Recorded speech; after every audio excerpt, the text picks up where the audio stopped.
But let's get into it now. Let's invite in our guest, starting shortstop for the Kansas City Royals, my friend Nicky Lopez. Nicky, thank you for joining me, my friend. Thank you for having me, Ben. I've been watching your interviews a lot, so I'm glad to be a part of it now. I'm pumped you're a part of it. And so here's the quick story of me and Nicky. I feel like Nicky and I are really good friends. We've known each other forever.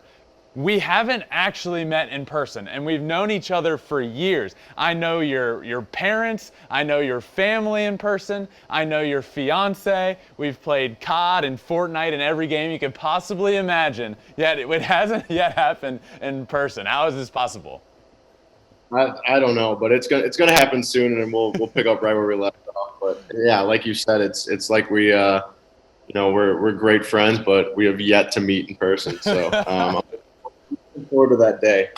So as I said, I met your family before. I've met your dad, who, I don't know, I feel like he may be the best athlete in the family, Nicky. I know you're hitting 300 at the big league level, but I hear he's in the Softball Hall of Fame. Is that correct? He is in the 16-inch softball Hall of Fame in Chicago. So what if people don't know? It's a pretty big deal, and you don't use gloves. And the ball is like this big, and pretty crazy game. And actually, before he became a softball star, he was actually a huge football star. He got a letter from Mike Ditka for the '85 Bears to try out, and he actually bruised his kidney, so he wasn't able to go try out. But he was a huge football star. Oh my God! What a stud! What a stud! All right, so Nicky, normally right off the top, we always get to some trivia questions. We have a leaderboard. Nick Castellanos is at the top of this leaderboard, so you got some tough company here. You ready? You got 60 seconds. Here. All right, ready? Who was your first career home run off of? First career home run was off of oh my God, lefty pitcher for the Tigers. I can't think of his name. Matt Boyd. Yes. Who was your first career hit against? It was Gerardo from the Texas Rangers, a relief pitcher. Who's your first career strikeout against? Oh boy. They do not know. Where did you bat in your big league debut? Second. Yes. Jersey number for your debut? 1. Who batted behind you in your debut? Was it Salvador? No, Mondesi. First away game, where was it? L.A. against the Angels. There were 2 starting pitchers in your debut. Who were they? Time. There was Jesus. Matt Boyd. It stumped you for 2 minutes, it seemed. That's something way longer than it should have, because it's your first big league homer. You don't have but so many, Nicky. You got to remember the first one. Well, when you said trivia questions, you stumped me right off the get-go. I was very I didn't know what to say. All right. So I want to go back a little bit in your career to Creighton, because I went back, was doing some prep here, and looked at your Creighton days.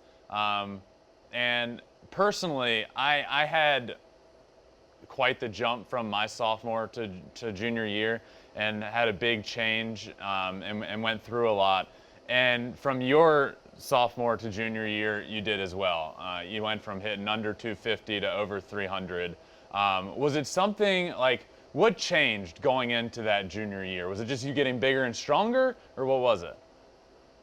Yeah, so my sophomore year was a pretty tough year, both not really academically, but it kind of took a hit once you get to baseball season. I hurt my knee. I tore my meniscus, which kind of hindered me from playing, obviously. And then when I came back, because I rushed to come back because I wanted to play, just nothing was really clicking. But what really helped me was that off season I went and played in the Coastal Plains League, and I did really well there. That's when I started getting some scouts looking at me, some teams that were, wanted to interview me. And then that kind of was a confidence boost. And then going in the next season, I was like, all right, well, if all these teams are talking to me, I might have a shot of getting drafted. And, they throw out the numbers of projections of where you might get drafted, what rounds. And when I was hearing those projections, that kind of, gave me another confidence boost. And I just wanted to go out there and, if this is my shot to do it, I want to prove to them that I can. And I had my best season yet. Yeah, and then you go on to get drafted. And this is where we start getting to know each other. And I feel like we're playing Call of Duty every night. And you end up in the fall league. And I remember this like it was yesterday. You hit 380 something in the fall league. What was that, dude? Like what happened there? Like it all clicked for you, and then from there your career propelled. Right. So I got called up for the second half of the AA season. That's where I ended that year. They told me I was going to be a priority player at the fall league, so I was going to play a lot. Mm-hmm. I didn't really know what to expect. Obviously, after you play a long season, all you're looking forward to is the off season to kind of chill. Yes. And then get into a groove again. But I had to go and play in the fall league, so I was like, all right, I'm going to play a lot. And when I got there, actually, the hitting coach for the Cardinals was our hitting coach for our team, and he actually made a minor tweak to my my swing and also my setup. I was very wide. I was really into my legs and a lot of moving parts. And he actually kind of shortened me up, got me a little bit of rhythm. He told me you're a rhythm hitter, which made a lot of sense to me. And I actually picked up a Tucci bat that it felt really, really good. And I used that the whole fall league.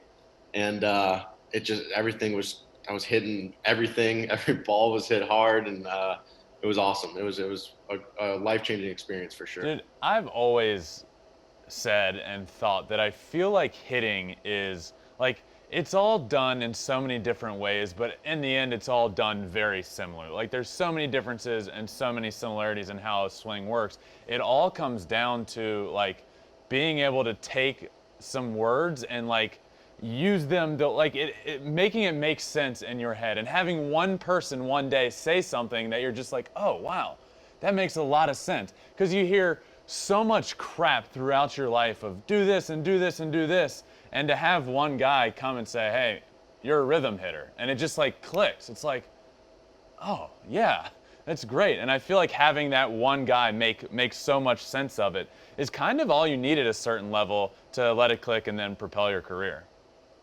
Yeah, absolutely. So that was one thing that kind of stuck in my head. And then I always say the power of positive thinking. So if you're thinking something and you're like, wow, this is actually going to help, and you believe in it and you buy into it, I mean, it's crazy how the game works. And, little do you know, then you're squaring up balls and you're like, wow, it's because I'm a rhythm hitter. And it's just funny how that works. So yeah, you're right. You're definitely. So, and this is where I want to get your opinion, because when I was playing pro ball, I would really struggle with the opposite of that. And as you know, if you start thinking negatively, you're going to perform poorly. But it's so hard to have a game where you go 0 for 4, you're fine. The next night you go 0 for 4, then it's like, oh God. And then you go 0 for 4 again, and then you're screwed. I was screwed. I'd go home, it's all I would think about. One of our best friends, Mike Gerber, we were staying together in the Florida State League, and we'd both go home and literally just scream into our pillows at night. We were so frustrated and thinking so negatively.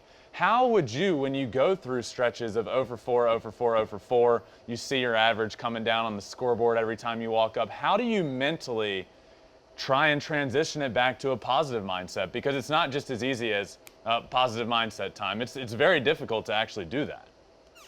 Yeah, so that was the case last year. I was very negative.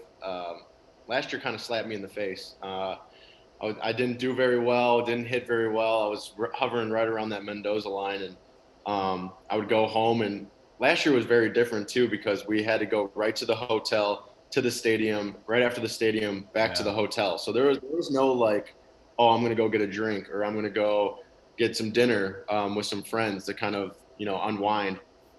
you're going right back to that hotel and you were thinking about it. And Yeah. one thing that has helped me this year after I got sent down in spring training, which was a huge blessing in disguise, but I created a routine, and that's something that kind of, when I was going off the rails earlier this season, I think I went through a streak of like 1 for 30. I stayed positive the whole time, knowing that, hey, I'm going to believe in this routine. I I know this works. I'm gonna stick to it, and I'm gonna get out of it. And the power of positive thinking is pretty crazy, and that's something I kind of not reinvented myself, but I kind of started believing in my routine. And I never really had a routine before. I would just go and play, and whatever happens happens. But I think this routine is very beneficial for me. What is it? Walk me through this routine a little bit. Well, just kind of, going to the field, doing kind of the same thing. It's not really being superstitious, but doing the same thing every single day. And then when you get into the cages, just doing not tee work, but flips, overhand flips. I always do overhand flips every single day. Doing step back drill, getting my body right, to deliver the barrel to the ball, and just doing that every single day. And it's something I never really did. I would just go in. I would take some front flips. I would maybe hit off the tee, or I would hit off of a coach's arm, and then I would just go play. And when you start struggling and you don't stick to a plan, things can unwind very quickly. And when I got sent down in spring training, thankful for JJ Picola and Alex Zumwalt. They created a routine for me and was like, hey, this is gonna help you. This is what your body needs to perform. And I've stuck with it this whole year. Yeah. So being in the minor leagues is something that, and I talk to everybody about this, one, because it's the highest level I experienced. So obviously you got to a level that I didn't get to and didn't experience, but I also know that baseball is very unique and that every single person goes through the grind of the minor leagues. It doesn't matter who you are. It is a grind for everyone, and you do walk away with stories and lessons that you'll remember for the rest of your life. So hit me with one story or one thing you'll take with you and remember for the rest of your life from your minor league days. Maybe Tulsa was always a great place for me. I don't know why.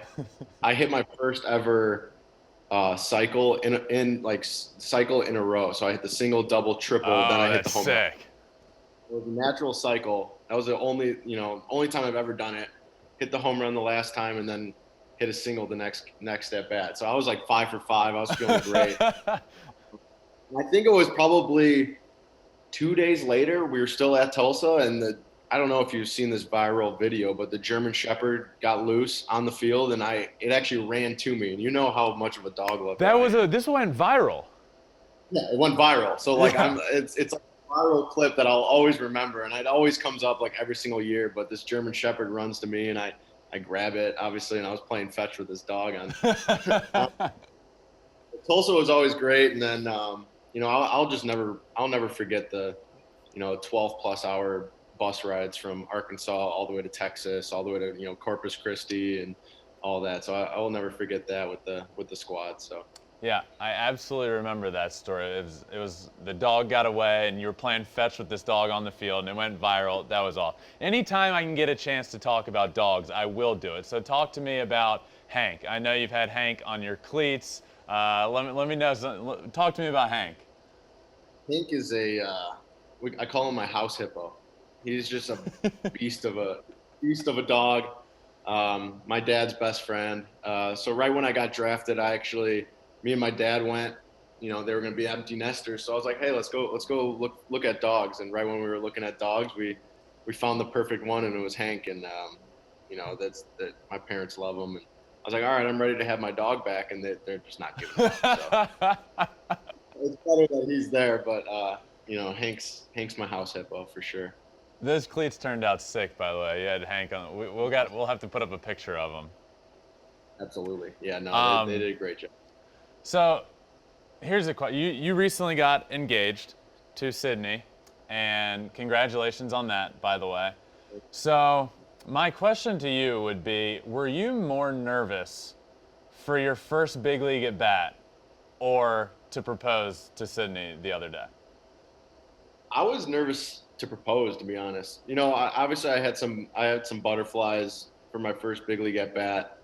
A lot of fans, standing ovation. But once that first pitch came, I was like, okay, it's just a regular at bat. But when you have the ring in your pocket and you're like going into it, I was like, I don't know how I'm gonna do it. I don't know what I'm gonna say.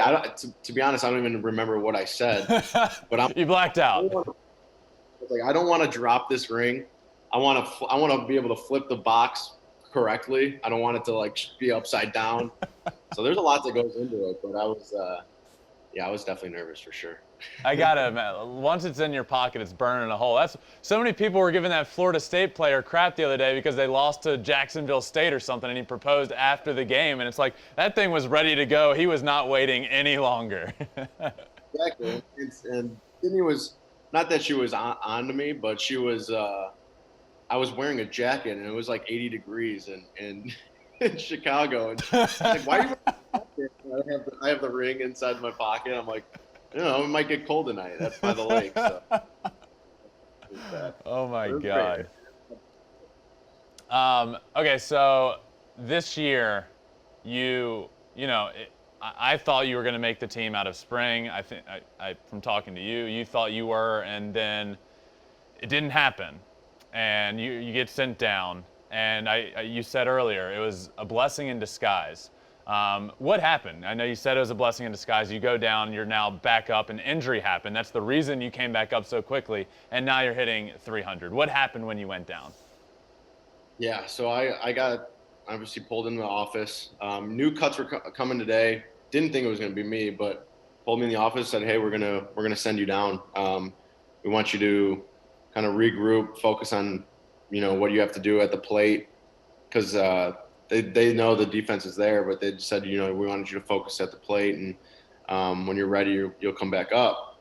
And I was pissed. I was mad. I went home. I don't think I really talked very much that day. But then I quickly, because you get like 3 days. If you get sent down, you get those 3 days if you want to take them. I went the next day and I hit for an hour and a half with Zumwalt, Alex Zumwalt, and JJ. But the first like 30 minutes, an hour, we sat in the this like room, and they pulled up videos of 2018. 2018, I had my best year in the minor leagues. And we just watched what I did in 2018, my setup, the way I attacked the baseball, laying off pitches. They brought up all this, these stats of, I was missing the fastball at like a 30% clip from 2020 to spring training, which is just not good at all. No, not great.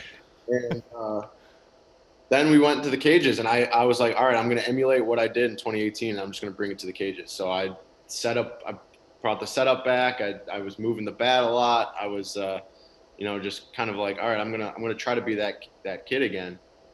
And then obviously unfortunate circumstances. Mondi got hurt, and you never want to get called up due to an injury. I don't care who it is, but I just, that was maybe my break, and I just had to take advantage of it. And, luckily I was able to help the team win and, help the team every single day. And now I'm helping the team on an everyday basis, which is something I want to do. Yeah, I mean, it's awesome, man. And I know he got hurt early in the year, unfortunately, but it seems like it was literally best case scenario for you to not start the year in the big leagues, go through that, that experience you did, and come back up literally after like a week, and then have a great season so far, man. You're hitting 300. You mentioned the defense was there. I'm going to go on record and say Nicky Lopez deserves the Gold Glove Award, by the way. Give it to him. How much would that mean to you? Because you are in contention for the Gold Glove. It is a real possibility right now, and I know defense means a lot to you. Right. Yeah. I mean, going back to Creighton, I learned a lot from Ed Service. Obviously, he's a defensive guru, and but it would mean so much to me. Just knowing all the hard work and the dedication that you kind of put into with on the defensive side, and obviously personal accolades. Me, is not something I really care for. I want to win. I want to play, hard and, play for the team. But, it would mean a lot to me. And, coming close last year at second base and now maybe having a chance of winning it this year, definitely would be great. Yeah, and it doesn't help that you're hitting well, or it doesn't hurt that you're hitting well this year. They always say it doesn't matter, but trust me, it matters. And you hitting well this year, that might be the boost you needed. That might be why you didn't get it last year, but this year you're gonna get it. I agree. Yeah, I think you're right. All right, so I have a few questions that I ask everyone. 3 like career moments sort of questions. The first of which is, what was like your welcome to the big leagues moment? Oh, I tell this story a lot. So actually, it's a combination of two things. My first ever flight, big league flight, was to LA to play the Angels, and it was also dad's trip. So I actually got to spend my first flight ever in the big leagues with my dad, which is something very special. So we flew to LA, and I got a single in the first inning, but at first base was Albert Pujols, and that's when I'm standing on first base with someone I literally admire and someone that I've looked up to and watched and drafted in MVP 05 and 04, and I'm standing there, and I remember him saying, like, he actually stole the shift, because we have a card in the back pocket, the shift card out of my back pocket and put it into his. And that's when I was like, I kind of just blacked out. I don't even know what I said to him. I probably called him like Mr. Pujols or something. And I was like, oh, I need that back. And he's like, you just made your debut. And I was like, absolutely, yeah, like, thank you. And he asked me, when. I was like, a week ago. And then I asked him, like, when did you make your debut? And he said in 01. And I was like, oh, nice. And he's like, how old were you in 01? I was like, I was 6 years old. And he goes, wow, I need to retire. And I'll never forget that interaction with Albert Pujols. That is so awesome, man. Yeah, you're not forgetting that one. No, definitely not gonna. All right, so the next would be, what is your favorite play that you've made in your career on the baseball field? Favorite play? Does this have to be on the defensive end, or can it be any play? Whatever you want. Anything you've done on the field. What's your favorite? Well, my first home run that was off of obviously Matt Boyd was at TD Ameritrade. So my first ever big league home run was at my college stadium. That's so cool. We obviously played for, the College World Series, where we it was a tip off or whatever they called it, and was able to hit a home run, the same spot that I hit my last home run at TD Ameritrade, right in the bullpen. So Whoa. It was like the same exact hit.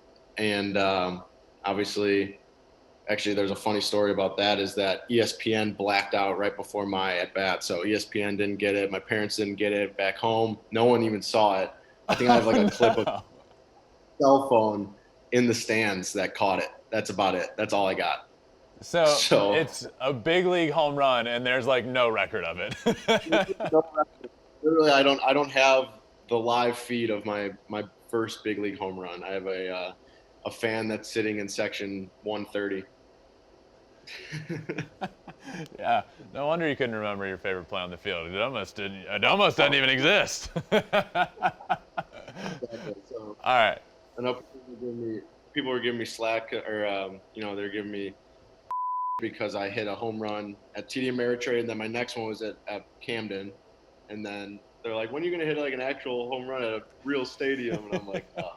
I finally got that one at Hoffman last year, so. That's funny.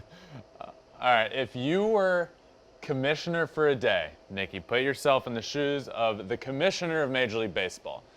If you were commissioner for the day, what is one rule that you would put in or take out for the betterment of the game of baseball?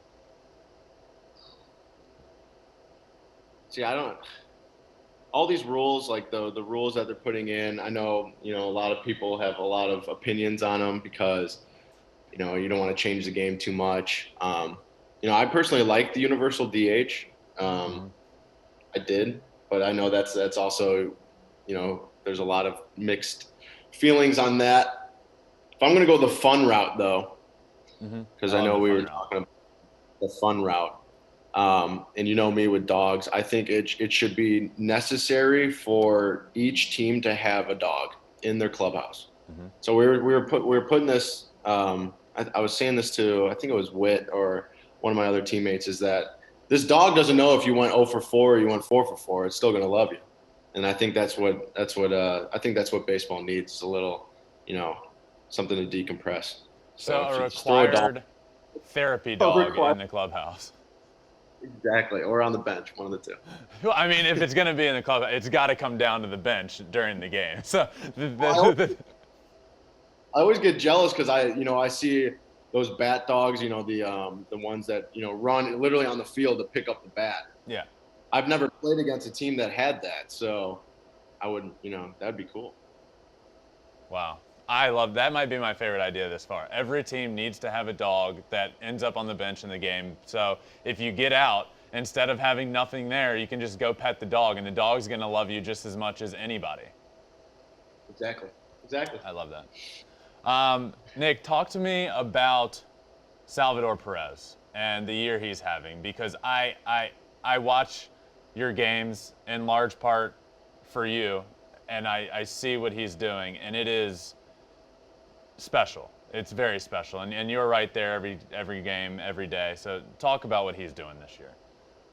The amount of, work that he puts in before a game to keep his body right, and then the amount of work that he puts in the cages, and to go out and compete every single day. If it wasn't for an unfortunate stomach illness or virus that he had, I think it was maybe food poisoning or something, he was going to play 162, and as a catcher, that's crazy. And now he's on a record pace, and it couldn't happen to a better dude. And he works his butt off. The balls that he hits, the furthest, hardest thing I've ever seen. It comes off his bat a little different, and to be a part of it and to be on the same team as him is definitely something very special. And I think something we're going to look back to and be like, wow, I played with a Hall of Fame catcher, because I really think that's where his career is going. How do you play 162 as a catcher? I've never even I didn't even know that was possible. What does he do to prepare his body for this? Because it's incredible. Yeah, a lot of treatment, obviously. A lot of the hot tub, cold tub, and then he works out probably 3 to 4 times a week too. So on top of him, doing treatment and playing close to 162, he's also working out 3 to 4 times a week, which is something that not a lot of people, is obviously the dog days, come to August, September, you don't want to do anything. You want to just go to the ballpark. You want to get your treatment or whatever, go take some swings in the cages, and then go and play. He's a workhorse, and he's special. He's definitely special. Yeah, it's incredible. And speaking of what goes on behind the scenes to get yourself ready, I have to ask you about Shohei Ohtani. You got to play against him this year. What he does off the field to prepare is in my opinion, the most impressive thing of all of this, to be able to start on the mound and play every day and hit every day. You got to play against him. What was it like just playing against a guy that is having arguably the most impressive season in the history of the game of baseball?